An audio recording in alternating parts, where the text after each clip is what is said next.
Pertanyaan Bapak tadi, apakah Indonesia bisa seperti negara Arab? Berat, nggak mungkin. Pertama, kita nggak punya senjata.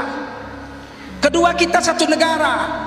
Arab itu dari Maroko sampai ke Yaman itu bahasa Arab semua, panjangnya sama dari Aceh sampai ke Papua, sama. Maroko Yaman itu sama dari Papua ke Aceh, 8 jam naik kapal terbang.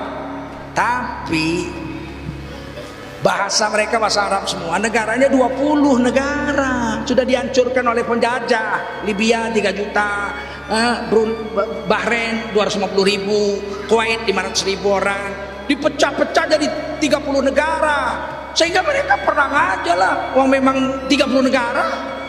Indonesia dari Sabang sampai Maroko itu 600 bahasa. Kalau Arab dari Maroko sampai Yaman satu bahasa Arab aja. Tapi 30 negara, 20 negara. Kita dari Aceh sampai Papua 600 bahasa. Tapi negaranya cuma satu, Negara Kesatuan Republik Indonesia. Nggak bisa kita dibikin begitu. Itu cuma kekhawatiran beberapa gelintir ustadz-ustadz yang cari makan aja itu. Iya benar, kita tidak boleh nanti jadi Suriah, nanti jadi Irak. Tapi orang ngaji diusirnya. Kita harus bersatu, tapi orang ngaji diusirnya.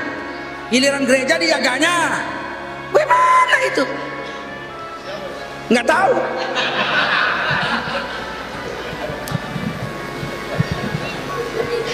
Saya tidak yakin Indonesia seperti Irak, seperti Suriah. Kenapa? Karena kita satu negara, Negara Kesatuan Republik. Sudah dicoba Aceh mau merdeka, nggak berhasil. Begitu kuatnya Aceh merdeka, nggak berhasil. Karena tidak semua orang Aceh mau. Yang mau yang punya senjata aja. Yang nggak punya senjata, lebih baik kita ikut Indonesia. Dari dulu pun kita Indonesia juga. Bahasa kita pun kita bahasa Indonesia juga. Nggak mau, nggak berhasil. Siapa yang merontak? Kartosuwiryo kurang apa? Jawa Barat. Lebih besar Jawa Barat dari Vietnam. Betul nggak? Nggak berhasil. Apalagi cuma Papua merdeka. Kalau Papua betul-betul mau memproklamasikan kemerdekaannya, mengatakan perang lawan Indonesia, nggak usah dikirim tentara, preman-preman Jawa aja 10 juta orang suruh kencing di sana, selesai. Tidak mungkin terjadi. Mereka paling main-main dikit-dikit, kecil-kecil di belakang, yang sebetulnya bisa diselesaikan kalau memang ada penyakitnya. Kalau karena ekonomi, makmurkan mereka. Kalau mereka kurang perhatian, beri perhatian lebih. Itu aja. Kan mereka pun nggak terang-terangan angkat senjata mau memusuhi kita, membunuhi orang Jawa yang ada di sana. Enggak. Jadi itu sebetulnya isu-isu politik kecil. Macam tim-tim dulu. Timur-timur tuh kalau mau dihabis sama TNI, seminggu beres.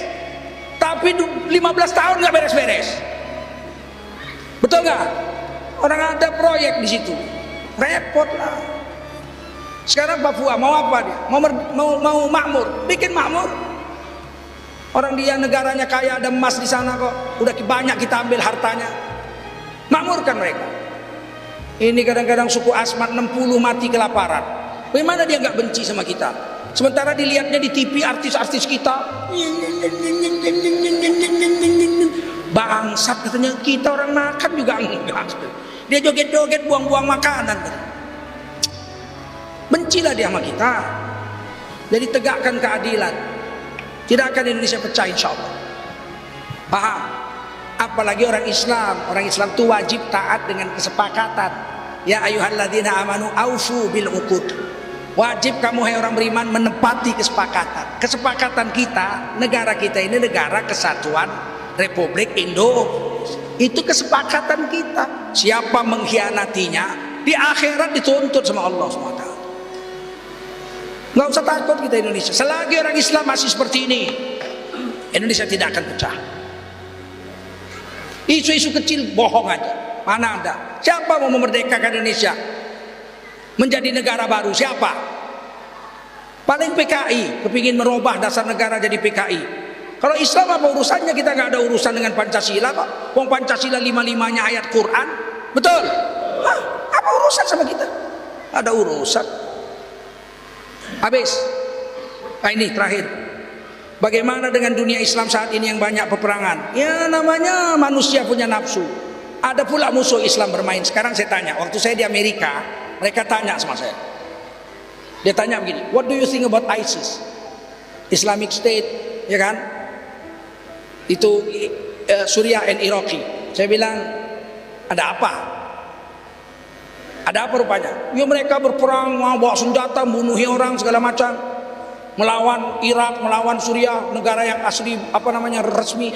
Saya bilang, okay, what do you think about the weapon? Bagaimana kau rasa senjatanya? Is it made in Islamic State of the world? Apakah senjata-senjatanya buatan negara Islam? Saudi Arabia, Indonesia, Pakistan? Oh bukan. Senjata dari mana? Senjata dari negara-negara kami. Lah, yang ngirim siapa? Ya kami. Terus dia ada duit beli? Nggak ada. Kalau begitu siapa yang bermain ini? Terus bagaimana dia pakai senjatamu yang canggih-canggih itu? Ada yang ngajari nggak? Ada. Yang ngajari siapa? Ya yang punya pabrik, kami. Jadi kok kau salahkan pula aku? Diam langsung dia. Nggak ada senjata ISIS itu, nggak ada yang buatan Malaysia, buatan Brunei ada, buatan Pindad Indonesia ada. Wah, ada semua buatan Prancis, Inggris, Amerika, mereka semua, Rusia, mereka semua yang bermain. Jadi selalu kita yang disalahkan. Jadi gini, Islam ini hancurnya Islam itu kan karena dia adu domba. Si pitung begitu saktinya mati juga. Yang mengkhianati orang Indonesia. Ada yang mental jongos, dia bilang, Tuan besar, itu pitung kalau mau tembak pakai peluru emas, Tuan besar, mati pitung. Masa mungkin orang Belanda tahu pitung mampus, mesti kita bikinkan peluru emas. Nggak tahu dia kalau nggak ada orang Indonesia yang ngasih tahu. Betul? Belanda cuma 6 juta orang, Indonesia waktu itu 60 juta. Kenapa bisa 6 juta orang menjajah yang 60? Karena kita diadu domba. Untuk mengalahkan pendekar Banten diambil pendekar dari Jawa, untuk mengalahkan pendekar Jawa diambil pendekar dari Madura. Diadu domba aja kita. Coba kita nggak mau, nggak jalan penjajah. Kita mau. Sekarang pun begitu. Ini ada kiai ini ya, suruh kiai ini ngomong, nyalahkan kiai yang itu, kiai yang ini nyalahkan yang sana nyalahkan yang sini. Semuanya gitu. Kiai yang nyalahkan bukan polisi. Kiai ngomong gini dibalas sama si kiai yang sana, kiai sini ngomong gini dibalas sama kiai yang sana. Terasa nggak kalian kita diadu domba itu? Terasa nggak? Kadang sedih. Habib Rizik ngomong begini, ada yang ngomong begitu. Ada orang mencegah kemungkaran. Ini nggak boleh, ini nggak boleh. Katanya satu, kita harus adem, harus adem. Kalau binimu diperkosa orang, bang, tolong bang, adem. Astaghfirullah, Rabbal baroya. Bang, aku diperkosa orang bang. Astaghfirullah, minal khotoya. Di kampaknya yang cocoknya lakinya ini. Bini kita diperkosa kok astagfirullah. Kasihlah kungfu terus. Betul nggak? Adem. Itu yang bikin jengkel itu. Adem. Adem ya waktu pas yang adem. Orang beramal ma'ruf, kita adem. Sana sikit, sholatullah, salamullah, adem. Yang sini enggak. Kalian ngapain kayak ikan mujair? Selawat, oh adem. Tapi kalau orang menghina agama, dibilangnya Al-Quran menipu, dibilangnya ulama penipu, terus kita bilang adem gitu. Kalau kami orang Medan, mungkin kami orang Aceh, mungkin kami nggak sembahyang karena kami orang durhaka fasik. Tapi jangan coba-coba agama kami diganggu. Kami bacok. Kok kau bacok? Dia ganggu agama. Kau kan nggak sholat, itu perkara nanti. Yang penting bacok dulu.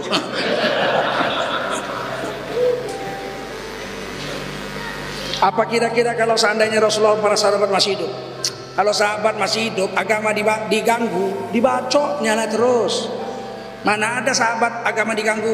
Adem, adem, adem, adem. Mari kita zikir. Astagfirullah. Mana ada ganggu agama? Macam tawon orang Islam datang. Tahu? Sahabat Nabi lagi belanja di di pasarnya Yahudi, Bani Qainuqa. Perempuan jongkok milih-milih buah. Datang yang tukang jual buah, diambilnya duri, korma, dicantelnya ujung pakaian bawahnya ini, dicantelnya ke jilbab perempuan itu, cet. Begitu perempuan itu berdiri, naikkan roknya. Orang dulu mana ada pakai baju dalam, sehingga perempuan ini jadi kelihatan auratnya. Ketawa laki-laki semua satu pasar itu. Wah, senang. Ada satu anak muda di situ, orang Islam. Loncat dia, dicekeknya tukang jual buah itu sampai mati melet. Mati kau. Ngamuk Yahudi satu pasar itu, dicincang ini orang Islam ini. Yang membunuh Yahudi yang membuat terbukanya aurat wanita muslimah itu. Sampai kabar kepada Rasul. Rasulullah bilang, siapkan pasukan, habisi semua laki-laki Bani Qainuqa, jangan ada yang hidup satupun. Datang Abdullah bin Salul, orang Yahudi, orang munafik. Jangan, itu sekutu kami, kau belum datang sini juga itu dah jadi kawan kami, tolong jangan dibunuh. Tidak bisa, kata Nabi, dia telah membunuh orang Islam satu orang yang membela kehormatan seorang wanita muslimah. Bunuh semua laki-laki Bani Qainuqa, tawan semua perempuannya. Ditarik-tarik jubah Nabi sama Abdullah bin Ubay. Akhirnya kata Nabi, baik, saya tidak jadi bunuh mereka, tapi mereka harus angkat kaki sampai hari kiamat, nggak boleh lagi datang ke Madinah. Begitu tegasnya Rasul. Paham?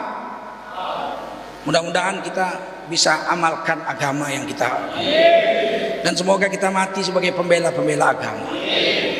Kita tidak pernah ganggu agama orang, tapi kalau agama kita diganggu, kita nggak boleh diam.